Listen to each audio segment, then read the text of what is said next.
시청자 여러분 안녕하십니까? VOA 모닝뉴스입니다. 첫 소식입니다.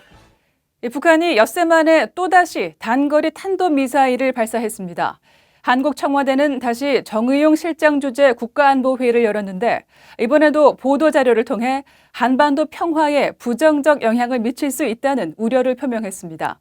서울에서 안소영 기자가 보도합니다. 북한이 6일 만에 또다시 미사일을 발사하자 한국 청와대는 5시간 뒤 정의용 국가안보실장 주재로 국가안전보장회의 NSC 긴급 상임위원회의를 소집했습니다. 이후 청와대는 지난 25일 때처럼 보도자료를 통해 위원들은 북한이 단거리 탄도미사일 2발을 발사한 것이 한반도 평화 구축을 위한 노력에 부정적인 영향을 미칠 수 있음에 강한 우려를 표명했다고 밝혔습니다. 그러면서 관련 동향을 주시하면서 철저한 대비 태세를 유지할 것이라고 강조했다고 전했습니다. 다만 판문점 남북미 3자 정상회동 후 조성된 비핵화 협상 동력이 상실되지 않도록 외교적 노력은 계속해 나가기로 했다고 밝혔습니다. 앞서 한국합동참모본부는 북한이 31일 새벽 5시 6분과 5시 27분경 원산 갈마 일대에서 동북방 해상으로 발사한 단거리 탄도미사일 2발을 포착했다고 밝혔습니다. 또 고고는 약 30km, 비행거리는 약 250km로 추정했다면서 정확한 재원은 미한 정보당국이 정밀 분석 중이라면서 북한의 연이은 미사일 발사는 한반도 긴장 완화 노력에 도움되지 않는다며 중단을 촉구한다고 밝혔습니다. 한국국방연구원 개최 국방포럼에 참석한 정경두 한국국방장관은 미사일의 정점 고도가 과거와 비교해 낮다면서 우리는 발사체를 모두 포착했고 대응 조치도 완벽히 수행하고 있다고 말했습니다. 그러면서 북한이 도발한다면 우리의 적이라고 말했습니다. 또 지난 25일 북한이 발사한 미사일의 궤적이 새로운 형태를 보여 요격이 어렵다는 일각의 지적에 대해서는 어려울 수 있지만 한국 방어자산의 요격 성능 범위에 들어있다고 반박했습니다. 아세안 지역 안보포럼 외교장관회의 참석을 위해 출국 전 기자들과 만난 강경화 외교부 장관도 북한의 미사일 발사에 우려를 표했습니다. 또 북한의 행동이 미북 대화 재개 상황에 도움이 되지 않는다면서 북한의 미사일 발사는 중단돼야 한다고 밝혔습니다. 서울에서 VOA 뉴스 안소영입니다. 한국의 전문가들은 북한의 잇따른 단거리 탄도미사일 발사는 미국과의 입장 차에서 오는 불만 표현이며 협상 전술이라고 분석했습니다. 신범철 아산정책연구원 안보통일센터장은 31일 VOA에 적어도 미한 훈련이 종료될 때까지 북한은 자신들의 주장을 관철하기 위해 이 같은 행동을 이어갈 것이라면서 표면적으로는 미한 훈련을 이유로 내세우지만 사실상 미국과의 협상을 앞두고 입장을 피력하기 위해 도발에 나선 것으로 분석했습니다. 김현우 국립외교원 교수는 북한이 미국과의 3차 정상회담을 열려면 실무 협상을 통해 협상안을 도출해내야 하는데 최근 미국 재무부가 제재 대상을 추가하는 등 간극이 더 커지자 그에 따른 불만을 표출하기 위해 또다시 미사일을 쏘아 올린 것 같다고 말했습니다. 북한의 잇따른 미사일 발사에 대해 미국 행정부는 북한의 상황을 지켜보겠다는 입장을 밝혔습니다. 아세안 외교장관 회의 등에 참석하는 마이크 폼페오 국무장관은 또다시 협상 재개에 대한 기대감을 나타내면서 협상을 위한 사전 준비 작업이 일정 부분 진행된 점도 밝혔습니다. 박형주 기자가 보도합니다. 미국 정부 고위 관리는 북한의 이번 미사일 발사에 대해 관련 보도들을 알고 있다고 VOA에 밝혔습니다. 그러면서 우리는 계속 상황을 주시하겠다고 강조했습니다. 북한이 지난 25일 단거리 탄도미사일 2발을 발사했을 때와 같은 반응입니다. 아세안 외교장관 회의와 아세안 안보포럼에 참석하기 위해 태국 방콕으로 간 마이크 폼페오 국무장관은 미북 실무 협상이 너무 늦지 않게 시작될 것으로 생각한다고 밝혔습니다. 폼페오 장관은 기내 인터뷰를 통해 실무협상 재개 시점에 대해서는 말할 게 없다면서도 매우 기대한다며 이같이 덧붙였습니다. 이어 미북 정상이 판문점 회동에서 협상을 몇 주 안에 시작할 것이라고 말한 점을 상기하며 그보다 더 걸리긴 했지만 일부 사전 작업이 있었다는 점도 언급했습니다. 그러면서 날짜를 정하고 싶진 않지만 너무 늦지 않게 스티븐 비건 대북 특별대표가 북한의 새로운 파트너와 마주 앉길 바란다고 밝혔습니다.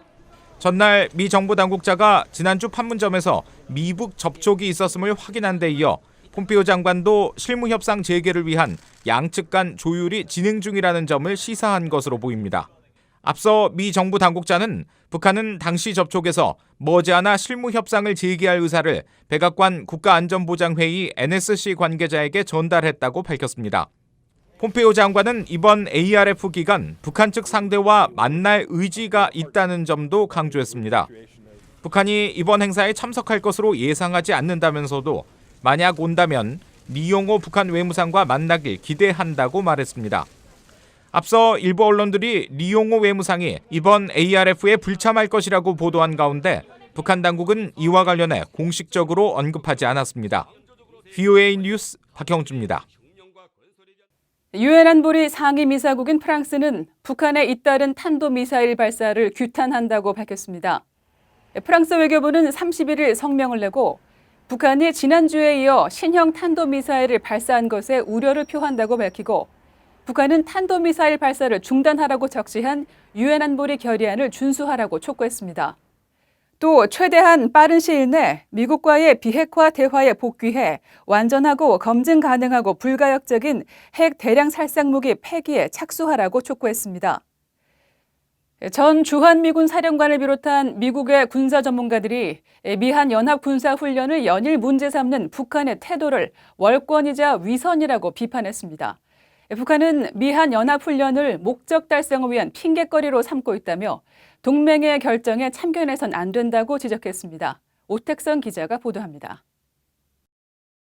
1996년부터 1999년까지 주한 미군 사령관과 유엔 군사령관 겸 미한 연합사 사령관을 지내며 미한 연합훈련을 지휘했던 존 틸럴리 장군은 VOA에 동맹의 군사연습을 북한이 좌지우지해서는 안 된다고 밝혔습니다.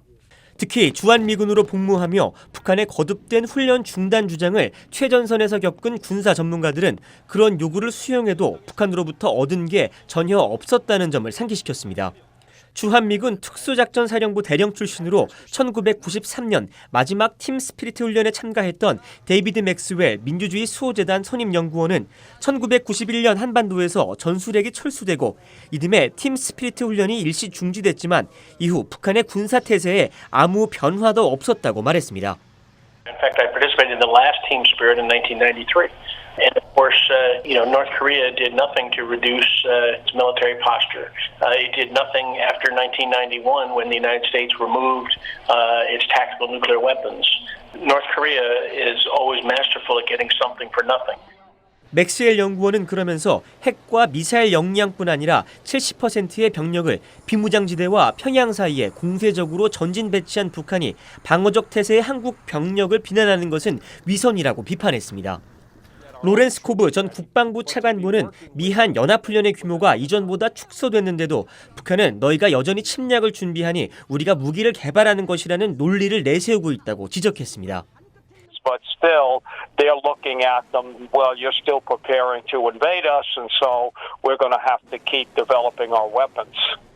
마이클 오헬론 브리킹스 연구소 선임연구원은 미한 연합훈련을 어느 수준으로 축소하든 북한이 핵과 장거리 미사일 실험 유예를 깰 시점은 여전히 불확실하다고 말했습니다.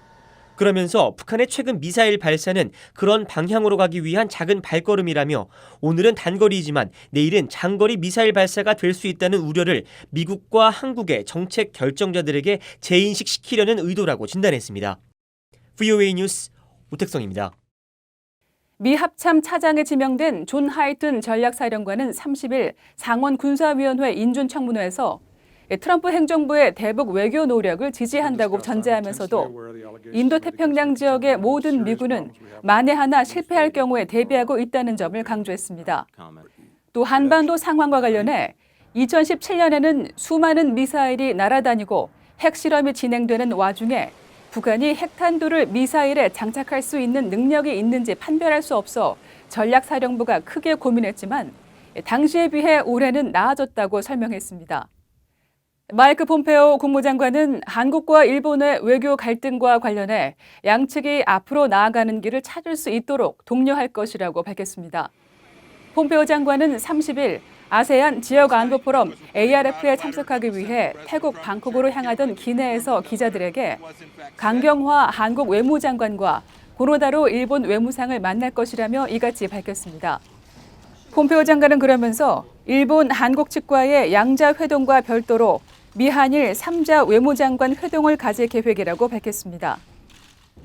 이상으로 VOA 모닝뉴스를 마칩니다. 시청해주신 여러분 고맙습니다.